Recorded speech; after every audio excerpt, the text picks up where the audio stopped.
Olá, bom dia, boa tarde, boa noite. Sejam bem-vindos à quinta temporada do Ambicast. Esse é o episódio 33. Nós iremos falar sobre as ilhas de lixo no oceano. Eu sou o Iago. Eu sou a Fernanda. Eu sou a Bruna. Eu sou o João Lucas. Eu sou a Samara. E eu sou a Zulmira. E nós somos do curso de graduação da Engenharia Ambiental e Sanitária da UFO. Pessoal, eu não sei se vocês andam acompanhando, se vocês têm conhecimento do assunto, mas o mar não tá para peixe, né? Tá para plástico. Até porque, segundo o que foi falado no Fórum Econômico Mundial de Davos, até 2050 terá mais lixo do que peixe nos oceanos. Porque se a gente for para pensar o que são e como se formam essas ilhas, vamos tentar entender primeiro o que tem nelas, né? Elas são, na verdade, grandes aglomerações de resíduos sólidos, né? Que estão aí flutuando nos rios, no caso aqui o nosso temático oceanos, né? Então pode ter muitos componentes dentro delas, inclusive plástico, como o nome sugere. Mas essas ilhas de plástico, elas não são feitas só de plástico. Tem restos de roupa, redes de pesca, linhas de nylon que são super perigosas para os animais, restos de canudo. Tem até pedaços de madeira, né? Os pedaços de madeira, metais, essas coisas, ficam fragmentos, mas uma boa parte afunda nos oceanos, junto com a parte também do plástico mais pesado. Isso, e a agência europeia, inclusive, ela expõe, né, que 15% fica flutuando junto às correntes internas, 15% que fica por cima, que é o que a gente consegue ver, que é a parte palpável, e 70% afunda, como a Zulmira comentou, né? A gente tem que pensar também que... É interessante a gente saber como que eles chegam lá, né? Isso. E não só do que eles são feitos. Isso, porque a gente pensa que as zonas costeiras são a porta de entrada, literalmente, para essa difusão de poluição. E acho que o objetivo principal aqui agora é expor de forma crítica que nós temos 5 zonas de giro. Mas, João, o que são essas zonas de giro? Então, elas são as convencionais zonas de convergência, né? Todo mundo conhece por esse nome. E elas estão associadas aí aos ventos e ondas das próprias correntes oceânicas, que, por sua vez, né, os resíduos acabam encontrando essas correntes e aí eles vão encontrando esses giros nos oceanos. Então, por exemplo, a gente tem a grande mancha de lixo, no Pacífico, que é levado diretamente por essas zonas de convergência, e aí elas podem acontecer em vários sentidos aí, né? A gente tem, por exemplo, o giro subtropical do Atlântico, que acontece no sentido horário, e aí isso faz com que acaba levando um pouquinho de um continente, um pouquinho do outro. Vale ressaltar também que estas zonas estão próximas aí dos 5 maiores poluidores, neste caso estando os Estados Unidos, como responsável aí por parte da ilha de lixo do Atlântico Norte, né, e aí chega a ser mais de 70 milhões de toneladas. Depois, em segundo lugar, a China, com 54,7 milhões. Em terceiro, a Índia. Em quarto, o Brasil. E vale ressaltar que aqui próximo ao Brasil a gente tem o giro do Atlântico Sul, ou seja, a gente ali também consegue encontrar uma ilha de lixo ali. Então, acho que a gente precisa trazer essa consciência, né, para a galera que não tem o conhecimento de fato de como uma coisa aqui do continente, né, como é a formiga. O continente é a porta de entrada. Então, muitas pessoas não conhecem que tudo que é descartado aqui no continente, talvez de forma incorreta, vá parando aí através dessas correntes, tanto internas ou superficiais, através do vento também, que é uma composição, para centros aí nos oceanos e nos mares. Mas, gente, a gente está conversando sobre como eles são distribuídos, mas a gente nem sabe como que eles chegam lá. Nossa, verdade, né? É muito simples, né, gente? As pessoas não estão jogando lixo no lugar certo.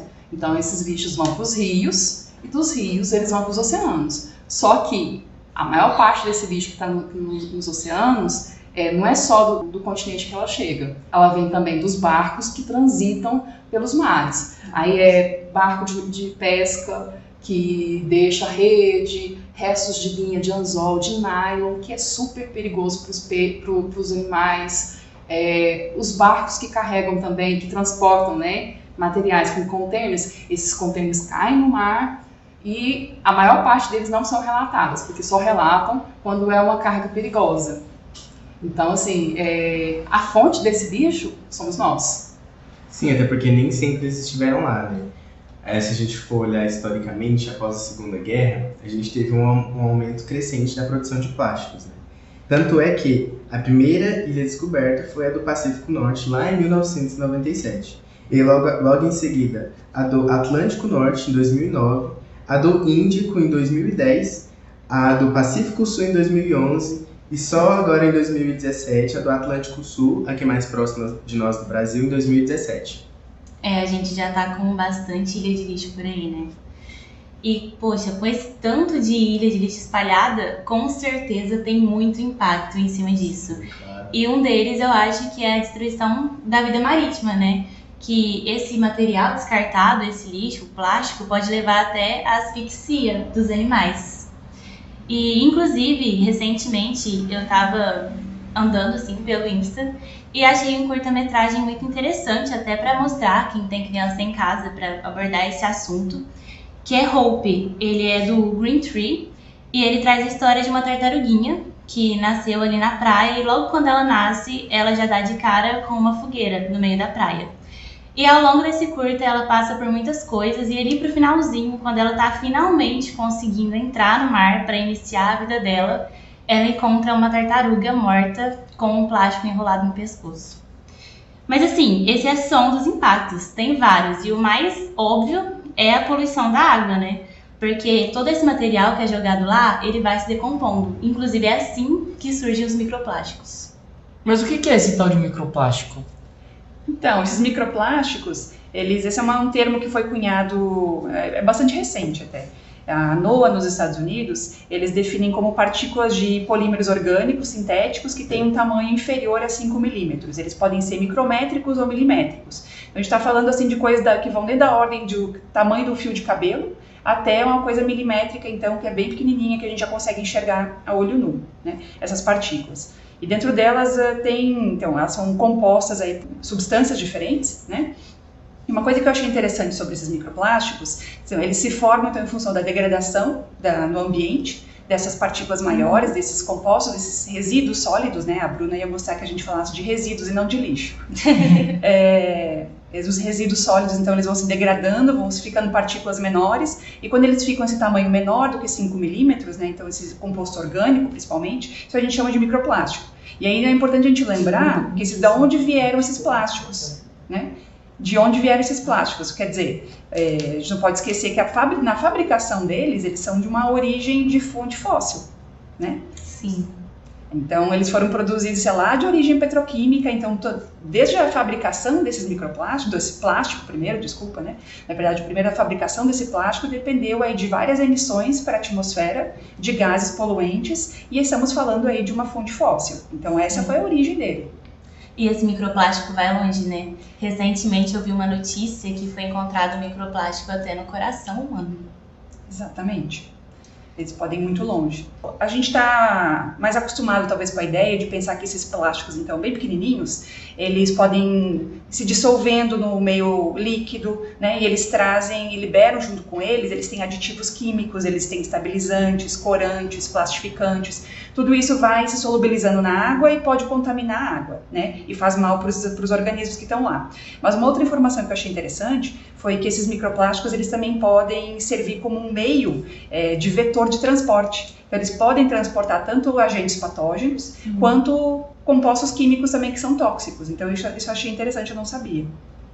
Muita gente deve estar se perguntando como que o plástico parou no coração humano. Todo mundo sabe, todo mundo já viu alguma foto de uma tartaruga com uma rede de pesca, com um canudo, mas a gente não sabe como que esse microplástico parou no coração humano, porque como foi dito antes, eles são extremamente pequenos, de até 5 milímetros.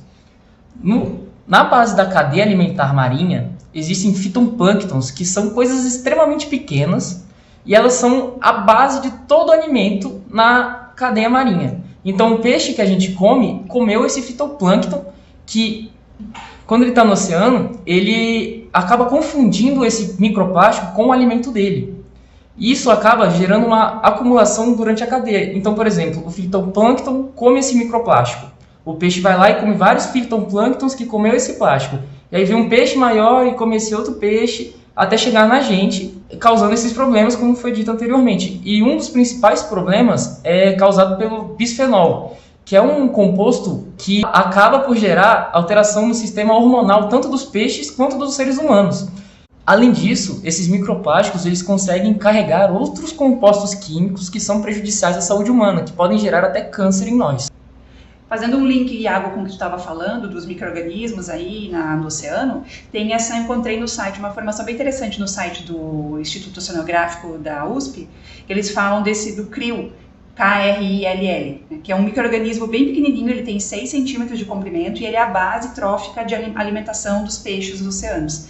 E eles mostram, o que eu achei interessante é que ele mostra que esses micro-organismos, eles conseguem transformar esse microplástico em nanoplástico. Então, fazendo com que ele fique menor e mais absorvível, então, para outros organismos. Né? Isso eu achei bem interessante e, inclusive, é aí que ele começa a bioacumular no nosso organismo, porque ele é lipofílico, isso significa que ele tem essa tendência a acumular no nosso organismo. Mas você que está ouvindo a gente deve estar pensando, né? Mas esse plástico, depois de tanta gente ter comido ele, né? Tanta gente é ótimo, né? Depois do fitoplâncton ter comido, o peixe ter comido o fitoplâncton, a gente comeu o peixe, esse plástico já não sumiu? Não sumiu. Ele pode demorar, dependendo do plástico, centenas de anos para se decompor. Um exemplo disso é um contêiner de patos de borracha que caiu em 1992, saindo de Hong Kong para os Estados Unidos, que alguns anos depois eles começaram a aparecer nas praias dos Estados Unidos, Chile, etc. E até hoje eles aparecem. Realmente. E essa preocupação com a poluição marinha, incluindo também a poluição por plásticos, não é algo atual, já é algo que vem de muitos anos, muitas décadas, na verdade, né? E no caso, essa questão ela é regulamentada pelas Convenções das Nações Unidas sobre o Direito do Mar. E aí, os estados signatários, eles têm a obrigação de prevenir, reduzir e controlar a poluição dos mares. Mas o que é essa Convenção das Nações Unidas, né? Essa convenção ela foi um tratado internacional que foi abordado desde 82 e começou a entrar em vigor em 94. Então, assim, a gente vê que é uma questão muito antiga, que já vem sendo tratada há muito tempo. Só que, infelizmente, também continua aí nos dias atuais, né? Então, seria interessante trazer mais propostas, mais acordos realmente funcionais para a gente aplicar no dia a dia. Mas além desses acordos internacionais, também tem acordos regionais. Muitas regiões, como por exemplo a União Europeia, têm implementado regulamentações mais rígidas sobre plásticos descartáveis e poluição marítima. Mas também tem as nações desenvolvidas, que estão contribuindo muito, até mesmo na questão de financiamento. As nações mais desenvolvidas elas estão financiando projetos de gestão de resíduo e reciclagem em países que estão em desenvolvimento ainda. Então, assim, é uma questão internacional que está todo mundo muito preocupado em resolver. Claro que as nações de desenvolvimento também têm um papel crucial, porque muitas delas são vulneráveis a esses impactos da poluição plástica e têm uma infraestrutura muito limitada para lidar com esse problema. Então, a união é muito importante, mas a conscientização também é muito importante para evitar esse problema ao máximo. Bom, depois de exposto todos esses problemas, nós trouxemos hoje para vocês algumas notícias boas também, como, por exemplo, 2 principais maneiras de limpar as ilhas de lixo nos oceanos. A primeira foi implementada pelo The Ocean Cleanup, que é uma organização sem fins lucrativos criada por um inventor holandês. A tecnologia utilizada por ela é o Sistema 3, que possui câmeras, auxílios de fuga e outros recursos para minimizar o risco à vida marinha também. Esse sistema se estende sobre a superfície e captura o plástico que flutua por baixo, ou seja, é um sistema que usufrui de barreiras flutuantes para capturar ou concentrar detritos plásticos à medida que são levados pelas correntes oceânicas. Outra tecnologia são as de remoção de plástico no solo, essas implementadas pela Howlo One, um projeto desenvolvido por estudantes canadenses. Esse projeto apresenta diversas tecnologias, sendo algumas principais a micro-HO, que é uma máquina de 4 módulos que coleta plástico até 7,5 cm. Essa máquina ela é utilizada em qualquer tipo de solo e ela também pode coletar plásticos em profundidade. Temos também a HO Destruição, que é uma tecnologia de peneiramento que permite a coleta de plástico dentro de uma faixa desejada. Tem a mochila HO, que é um dispositivo com tecnologia de vácuo portátil, sendo utilizada quando o plástico está na superfície. E tem também a coleta de macro e microplásticos, que consiste em uma máquina capaz de coletar macro e microplásticos com a aplicação de um método de separação por flutuabilidade que permite recuperar partículas de plástico tão pequenas quanto 50 micrômetros. Além desses métodos e tecnologias, existem muitas outras que são capazes de reduzir a quantidade de lixo nos oceanos, métodos que podem, inclusive, começar com simples atitudes nossas em não jogar lixo nas praias, nas ruas, entre outros. Mas a melhor atitude mesmo é não gerar lixo, né? Até porque, evitando que esse lixo chegue no mar, ele vai ficar no continente. Sim, e não tem idade para se preocupar com essa causa, né? Lá em Bali mesmo tem 2 irmãs que se tornaram famosas mundialmente, que é a Melati e a Isabel, da Bye Bye, que trouxeram o projeto Bye Bye Plastic Bags. Elas tiveram essa ideia quando elas estavam em uma praia, novinha, quando elas tinham 10, 12 anos, e viram o caos lá, tudo cheio de lixo, muito plástico jogado, e isso foi uma preocupação para crianças de 12 e 10 anos. E elas trouxeram esse projeto, recolheram milhares de assinaturas, e agora lá em Bali, graças a elas, é proibida a distribuição de embalagens plásticas na questão de sacolinhas e tudo mais. Essa questão das embalagens plásticas eu acho que é uma questão muito importante. Uma coisa que eu fico pensando, até queria ouvir a opinião de vocês, como que é possível, né, a gente está em 2023 e a gente comprar um pé de alface no supermercado embalado num plástico que dura centenas de anos?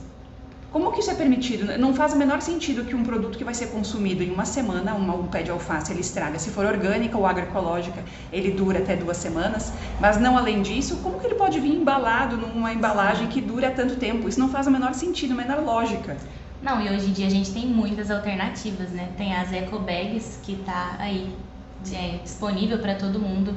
É coisa muito baratinha e que às vezes a gente também ganha em vários lugares. É só realmente trazer para o dia a dia, colocar na prática. A gente também podia voltar para o bom e velho saquinho de papel. Sim, com certeza. É uma alternativa muito interessante. Gente, mas estamos falando de lixo, que é o termo convencional dado para esse material. Mas como bons ambientalistas e que conhecem ou passaram pelas aulas da professora Bruna, sabemos que lixo é o termo dado para aquele material que não tem mais destinação. Enquanto, na verdade, hoje existem várias possibilidades, como principalmente a reciclagem. Então, o termo correto seria resíduos sólidos. Sim, e nós queremos saber de você que está nos ouvindo. O que você faz para gerar menos resíduo sólido? Pessoal, mas essa não é uma pergunta retórica não, viu? Então, por conta disso, nós convidamos vocês a irem no nosso Instagram, @ambicast, para compartilhar o que você faz para reduzir essa quantidade de resíduos sólidos. E já aproveitando que você vai estar lá, segue a gente, porque essa temporada nova tá muito inovadora e repleta de assuntos interessantes para você. Não vai ficar por fora.